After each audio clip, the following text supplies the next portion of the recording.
இயேசு மரித்தார் என்றெண்ணாமல் வாழ்ந்தேன் பாவத்தின் மாயையிலே. வேறுமையின் குருட்டாட்டத்தால் கேட்டடிந்தேன்.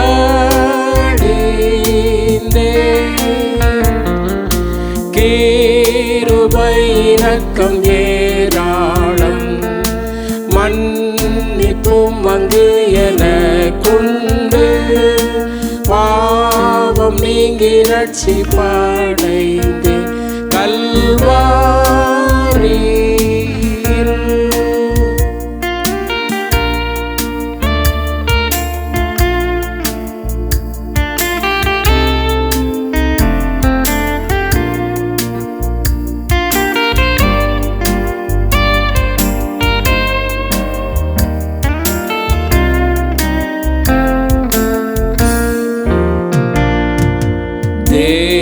தேவத்ரோகியான பாவினான் உடைந்து நொறுங்கி அழுதே.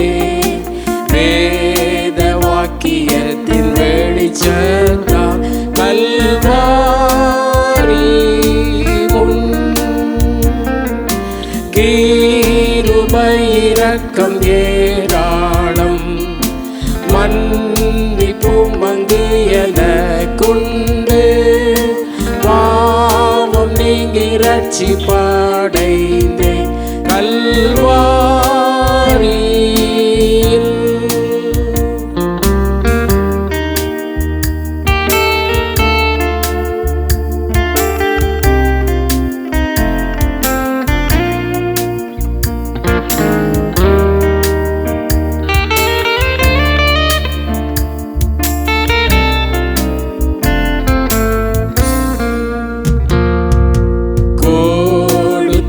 என் சொந்தமானைத்தும் ஏற்றேன் இயேசுவை என் ராஜனாய்.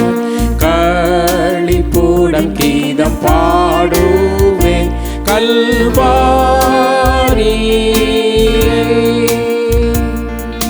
கிருபை இரக்கம் ஏராளம், மன்னிப்பும் அங்கு எனக்குண்டு. பாவம் நீங்கி ரட்சிப்படைந்தேன் கல்வாரியில்.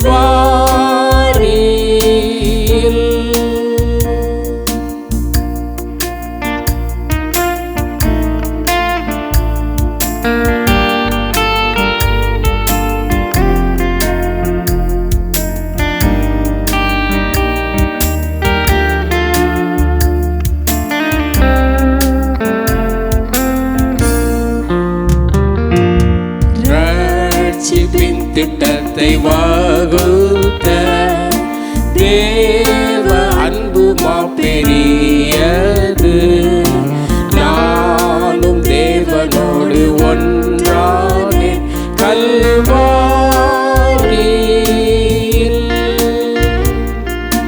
கிருபை இரக்கம் ஏராளம், மன்னிப்பும் அங்கு எனக்குண்டு. பாவம் நீங்கி ரட்சிப்படைந்தேன் கல்வாரியில்.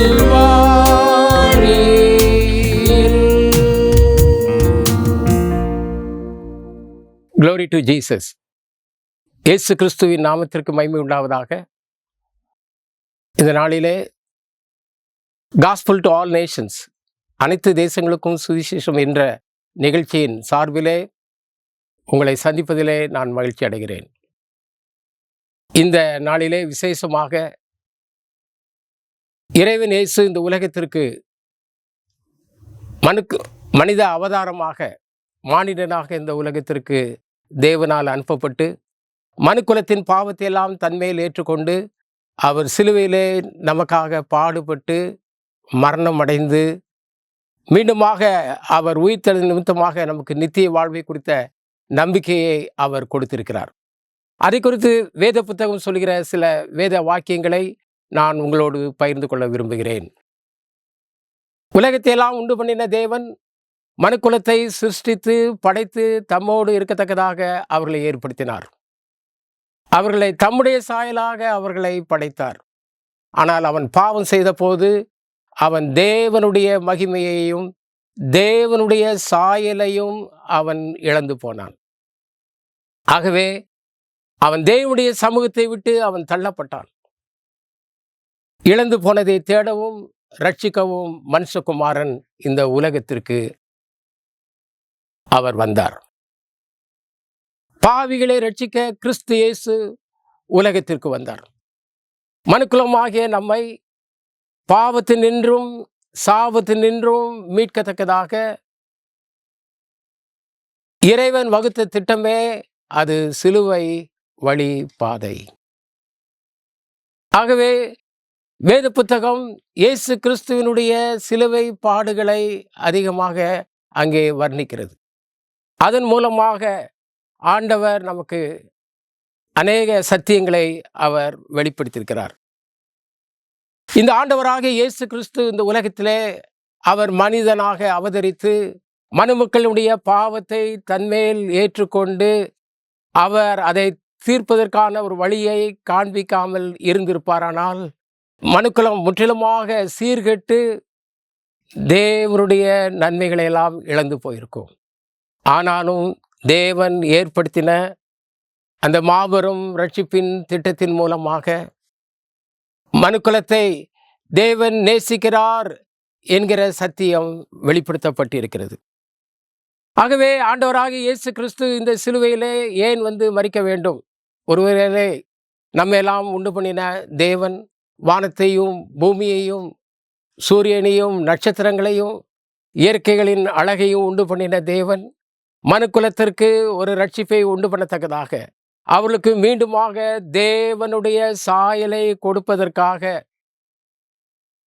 அவர் எத்தனையோ விதமான திட்டங்களை அவர் ஏற்படுத்தியிருக்கலாம்.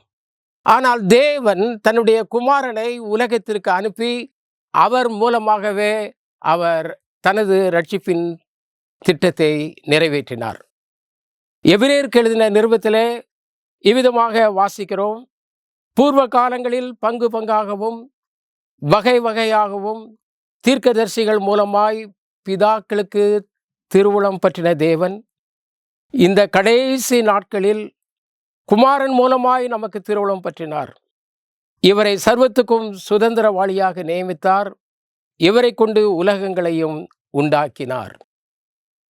இவர் அவருடைய மகிமையின் பிரகாசமும் அவருடைய தன்மையின் சொரூபமுமாயிருந்து சர்வத்தையும் தம்முடைய வல்லமையுள்ள வசனத்தினாலே தாங்குகிறவராய் தம்மாலே தாமே நம்முடைய பாவங்களை நீக்கும் சுத்திகரிப்பை உண்டு பண்ணி உன்னதத்தில் உள்ள மகத்துவமானவருடைய வலது பார்சத்திலே உட்கார்ந்தார். ஆகவே தேவன் தன்னுடைய ஒரே குமாரனை அவர் இந்த உலகத்திற்கு அனுப்பினார். ரோமருக்கு எழுதின புஸ்தகத்திலே நாம் இவ்விதமாக வாசிக்கிறோம். 8ஆம் அதிகாரத்திலே மாம்சத்தினாலே பலவீனமாயிருந்த நியாயப்பிரமாணம் செய்யக்கூடாததை தேவனே செய்யும்படிக்கு தம்முடைய குமாரனை பாவ மாம்சத்தின் சாயலாகவும் பாவத்தை போக்கும் பலியாகவும் அனுப்பி மாம்சத்திலே பாவத்தை ஆக்கினைக்குள்ளாக தீர்த்தார். மாம்சத்தின்படி நடவாமல் ஆவியின்படி நடக்கிற நம்மிடத்தில் நியாயப்பிரமாணத்தின் நீதி நிறைவேறும்படிக்கே அப்படி செய்தார். கிறிஸ்துவுக்குள் அன்பானவர்களே, தேவகுமாரனாகிய இயேசு கிறிஸ்து அவர் நமக்கு ரட்சிப்பை அருளத்தக்கதாக நம்மை ஆக்கினை தீர்ப்பினின்று விடுவிக்கத்தக்கதாக அவர் பாவ மாம்சத்தின் சாயலாகவும் பாவத்தை போக்கும் பலியாகவும் இந்த உலகத்திற்கு அவர் அனுப்பப்பட்டார். ஆகவே நாம் தேவ சாயலை பெற்றுக்கொள்ளத்தக்கதாக இழந்து போன தேவனுடைய மகிமையை பெற்றுக்கொள்ளத்தக்கதாக இறைவன் இயேசு நமக்காக பாவ மாம்சத்தின் சாயலானார். இதை நாம் திட்டமாக அறிந்து கொள்ள வேண்டும். முந்தைய காலத்திலே தேவன் நியாயப்பிரமாண திட்டத்தை இந்த உலகத்திற்கு கொடுத்திருந்தார். அந்த நியாயப்பிரமாணத்தை கை கொள்கிறதுனால் நியாயப்பிரமாணத்தை மீறுவது பாவம். நியாயப்பிரமாணத்தை கை கொண்டால்தான் தேவனுடைய நீதியை அவன் பெற்றுக்கொள்ள முடியும். ஆனால் தேவன் இயேசுவானவர் நியாயப்பிரமாணத்தை அவர் நிறைவேற்றி அவர் நியாயப்பிரமாணத்தின் நீதியை நமக்கு இலவசமாக கொடுக்கிறார். ஒரு மனிதன் நியாயப்பிரமாணத்தை நிறைவேற்றும் பொழுதுதான் அந்த தேவ நீதியை பெற்றுக்கொள்ள முடியும். ஆனால் இயேசுவானவர் அதை நமக்காக நிறைவேற்றி அந்த நியாயப்பிரமாணத்தின் மூலமாக அருளப்படுகிற நீதியை அவர் இலவசமாக கொடுக்கிறார். ஆகவே தேவன் நீதி உள்ள தேவன். ஆகவே பாவத்தின் சம்பளம் மரணம். ஒரு மனிதன் பாவம் செய்தால் அவன் மரணத்தை சந்திக்க வேண்டும். ஆனால் அந்த பாவத்தின் சம்பளமாகிய மரணத்தை அவர் நமக்காக அவர் ஏற்றுக்கொண்டார். அது நிமித்தமாக தேவனுடைய கிருபை நமக்கு இலவசமாக கொடுக்கப்பட்டிருக்கிறது. அதற்காக நாம் ஆண்டவரை ஸ்தோத்திரிக்க வேண்டும். ஆகவே மிக முக்கியமான செய்தி, நாம் பாவத்தின் நிமித்தமாக சாக வேண்டும், மரிக்க வேண்டும், மரணம் அடைய வேண்டும்.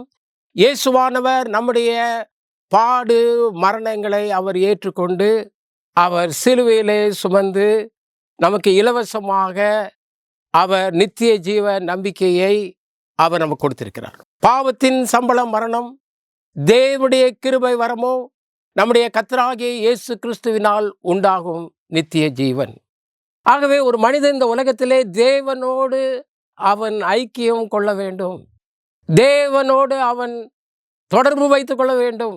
இந்த உலகத்தை உண்டு பண்ணின தேவனோடு அவனுக்கு தொடர்பு இல்லையாவிட்டால் அவனுடைய வாழ்க்கை ஒரு நிர்பந்தமான வாழ்க்கை என்றுதான் நான் கூற முடியும். ஏனென்றால் இந்த உலகம் ஒரு மாயையான ஒரு வாழ்க்கை.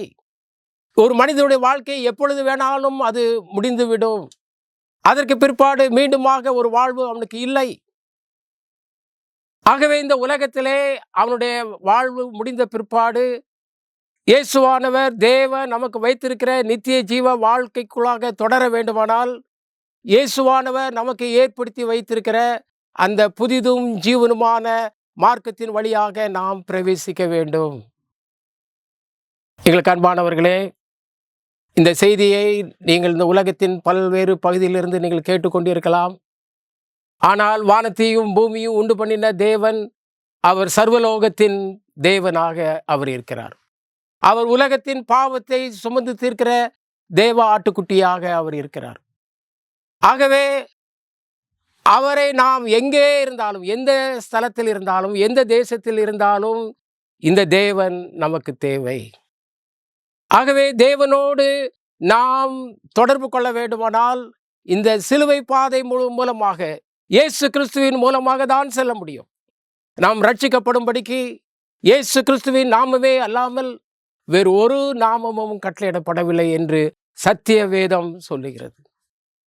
இயேசுவானவர் சொல்கிறார், நானே வழியும் சத்தியமும் ஜீவனுமாய் இருக்கிறேன், என்னாலே அல்லாமல் ஒருவனும் பிதாவண்டை வரான்.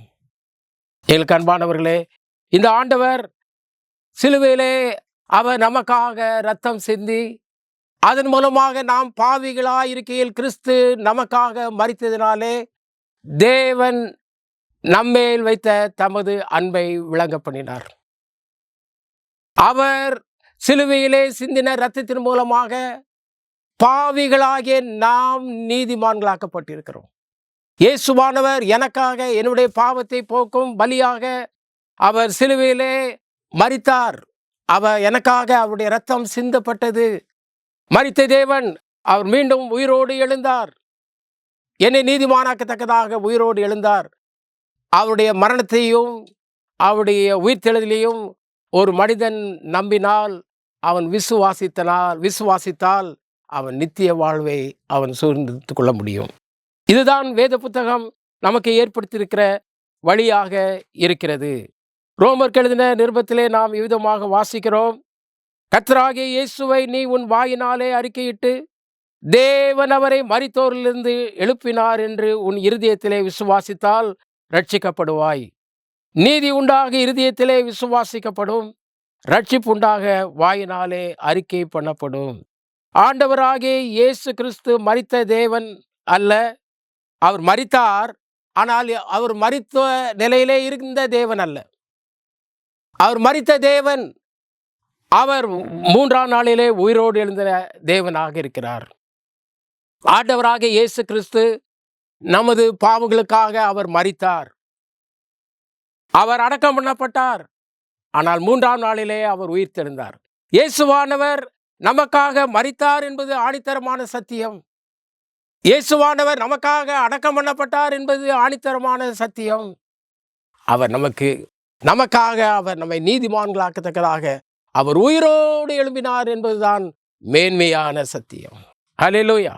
ஆண்டவராகிய இயேசு கிறிஸ்து அவர் உயிருள்ள தேவனாக இருக்கிறார். மரித்தேன், ஆனாலும் இதோ சதா காலமும் உயிரோடு இருக்கிறேன். ஆகவே ஒரு மரித்த தேவனை நாங்கள் உங்களுக்கு பிரசங்கிக்கவில்லை.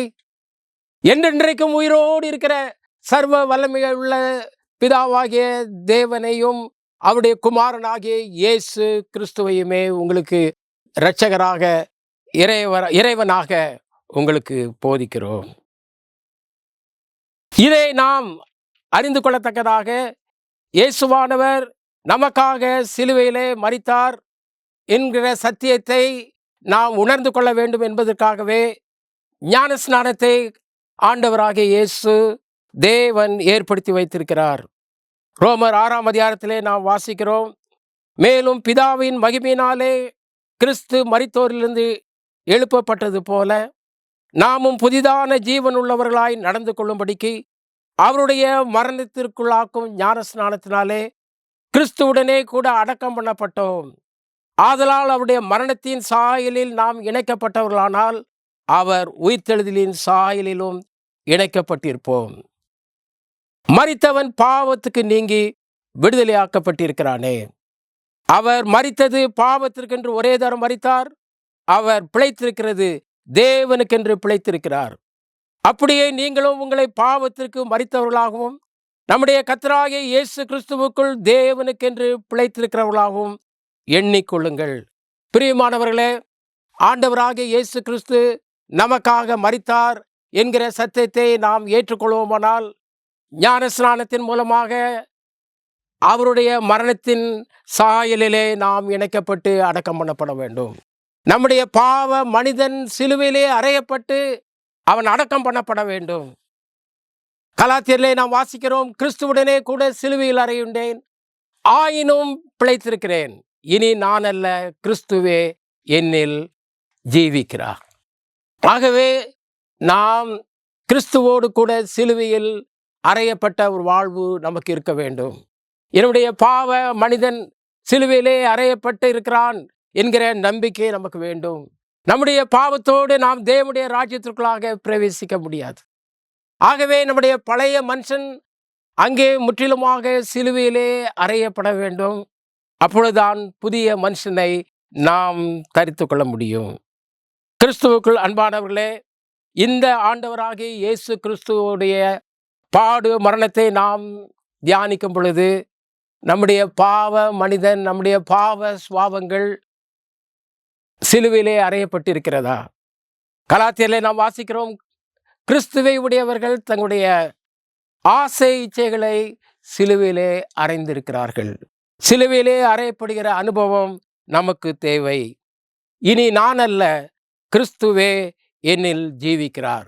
இந்த இயேசுவானவர் அவர் நம்மிலே ஜீவிக்கிற தேவனாக இருக்கிறார் என்ற விசுவாசம் நமக்கு இருக்குமானால், வேதத்திலே ஒரு அருமையான ஒரு வசனத்தை ரோமர் 8ஆம் அதிகாரத்திலே வாசிக்கிறோம். அன்றியும் இயேசுவை மரித்தோரிலிருந்து எழுப்பினவருடைய ஆவி உங்களில் வாசமாயிருந்தால், கிறிஸ்துவை மரித்தோரிலிருந்து எழுப்பினவர் உங்களில் வாசமாயிருக்கிற தம்முடைய ஆவியினாலே சாவுக்கேதுவான உங்கள் சரீரங்களையும் உயிர்ப்பிப்பார்.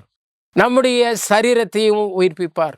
உயிர்த்தெழுதலின் வல்லமை நம்முடைய ஆவிக்குரிய வாழ்க்கையிலே உயிர்மீட்சி மட்டுமல்ல, நம்முடைய சரீரத்தையும் அது உயிர்ப்பிக்க வல்லமையாக இருக்கிறது. இந்த நாளிலே இந்த சத்தியத்தை நீங்கள் யாரெல்லாம் கேட்டுக்கொண்டிருக்கிறீர்களோ சற்று நேரம் நீங்கள் இந்த இயேசுவை நோக்கி பாருங்கள். ஆண்டவரே, நீர் எனக்குள்ளாக நீர் வாசம் பண்ணுகிற தேவன், நீர் உயிர்த்தெழுந்த தேவன் என்பதை நான் விசுவாசிக்கிறேன். அப்படியானால் என்னுடைய பலவீனத்திலே ஆண்டவரே நீர் எனக்கு உதவி செய்யும்.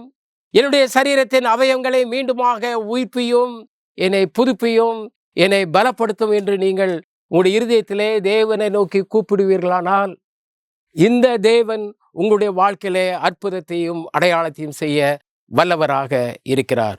இயேசு கிறிஸ்துவினுடைய உயிர்த்தெழுதலின் வல்லமை நம்மை பாவம், மரணம் என்கிற பிரமாணத்தினின்று நிச்சயமாகவே நம்மை விடுவிக்க வல்லமை உள்ளதாக இருக்கிறது. இயேசுவானவர் நமக்காக பாவமானார். இயேசுவானவர் நமக்காக சாபமானார். நம்முடைய அக்கிரமங்களின் நிமித்தம் அவர் நொறுக்கப்பட்டார். நம்முடைய மீறுதல்களின் நிமித்தம் அவர் காயப்பட்டார். நமக்கு சமாதானத்தை உண்டு பண்ணும் ஆக்கினை அவர் மேல் வந்தது. அவர் நம்முடைய பாடுகளை எல்லாம் ஏற்றுக்கொண்டார். நம்முடைய துக்கங்களை எல்லாம் சுமந்தார். நியாயப்பிரமாணத்தின் கட்டுகளிலிருந்து நம்மை விடுவித்து தேவ நீதியை இலவசமாக நமக்கு கொடுத்தார். நாம் பரிசுத்த ஸ்தலத்தில் பிரவேசிப்பதற்கு தமது மாம்சமாகிய திரையின் மூலமாய் புதிதும் ஜீவனுமான மார்க்கத்தை ஏற்படுத்தி வைத்திருக்கிறார். பரிசுத்த ஸ்தலத்திலே பிரவேசிப்பதற்கு இன்றைக்கு எந்த விதமான பலியும் தேவையில்லை. யாரும் நமக்காக பரிந்து பேச வேண்டிய அவசியம் இல்லை. இயேசுவானவர் தாமே தமது மாம்சமாகிய திரையின் மூலமாய் புதிதும் ஜீவனுமான மார்க்கத்தை அவர் ஏற்படுத்தி வைத்திருக்கிறார். அதற்குள்ளாக நாம் வருவோமானால், அவர் மூலமாக நாம் உள்ளே பிரவேசிப்போமானால், அந்த புதிதும் ஜீவனுமான மார்க்கத்தை நாம் பெற்றுக்கொள்வோம். ஆண்டவராகிய இயேசு கிறிஸ்து மனுக்குலத்தை ரட்சிப்பதற்காக இந்த உலகத்திலே நமக்காக அவர் பாவமானார். பாவம் அறியாத அவர் நமக்காக அவர் பாவமானார். உலக மக்களுடைய பாவம், சாபம் எல்லாம் அவர் மேல் சுமத்தப்பட்டது. உலகத்தின் பாவத்தை சுமந்து தீர்க்கிற தேவாட்டுக்குட்டியாக அவர் பலியானார். அவருடைய இரத்தத்தின் மூலமாக பாவம் மன்னிப்பாகிய மீட்பு நமக்கு ஏற்படுத்தப்பட்டிருக்கிறது. அவருடைய மாம்சமாகிய திரையின் மூலமாக புதிதும் ஜீவனுமான மார்க்கம் ஏற்படுத்தப்பட்டிருக்கிறபடியால் நாம் அவரோடு கூட பரிசுத்த ஸ்தலத்திலே தேவன் வீட்டிருக்கிற இடத்திலே, தேவன் இருக்கக்கூடிய இடத்திற்குள்ளாக பிரவேசிப்பதற்கான பாக்கியத்தையும் ஸ்லாக்கியத்தையும் நாம் பெற்றிருக்கிறோம். ஆகவே அன்புக்குரியவர்களே, நீங்கள் யாராயிருந்தாலும் இயேசுவானவர் உங்களுக்கு தேவை. அவர் சிலுவை பாடுகள் மூலமாக நமக்கு ஏற்படுத்தியிருக்கிற இந்த புதிய ரட்சணை திட்டத்தை நீங்கள் ஏற்றுக்கொள்வீர்களா? ஏற்றுக்கொண்டால் உங்களுக்கு ரட்சிப்பு, ஏற்றுக்கொண்டால் உங்களுக்கு ஆசீர்வாதம். நீங்களும் இயேசுவானவர் கூட நீங்கள் பரிசுத்த ஸ்தலத்திற்குள்ளாக பிரவேசித்து அங்கே பிதாவோடும் அவருடைய குமாரனோடும் சிங்காசனத்தில் வீட்டிற்குரிய பாக்கியத்தை நீங்கள் பெற்றுக்கொள்வீர்கள். இந்த நாட்டிலே கடவுள், இயேசுவானவர், தேவன் அவிதமான ஆசீர்வாதங்களை உங்களுக்கு கட்டளையிடுவாராக. ஆமென்.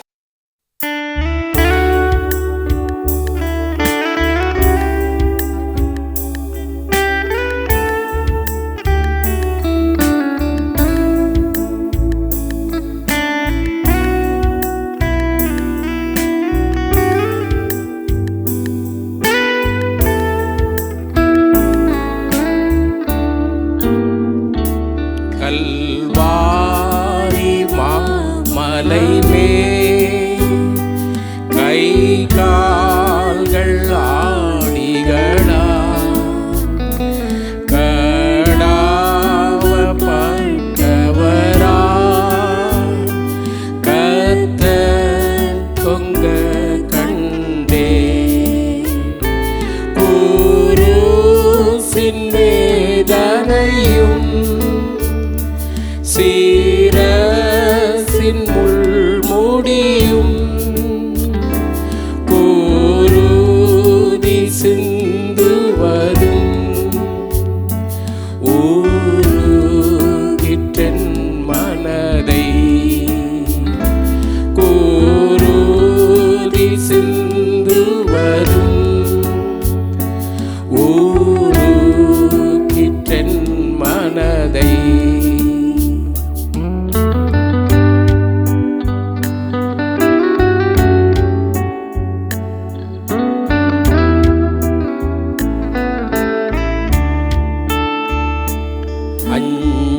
அஞ்சாதேன் மகனே, மிஞ்சும் உன் பாவமதா நெஞ்சம் கலங்காதே தஞ்சம் நானே உனக்கு ஏனே நீ பாடு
விழுந்து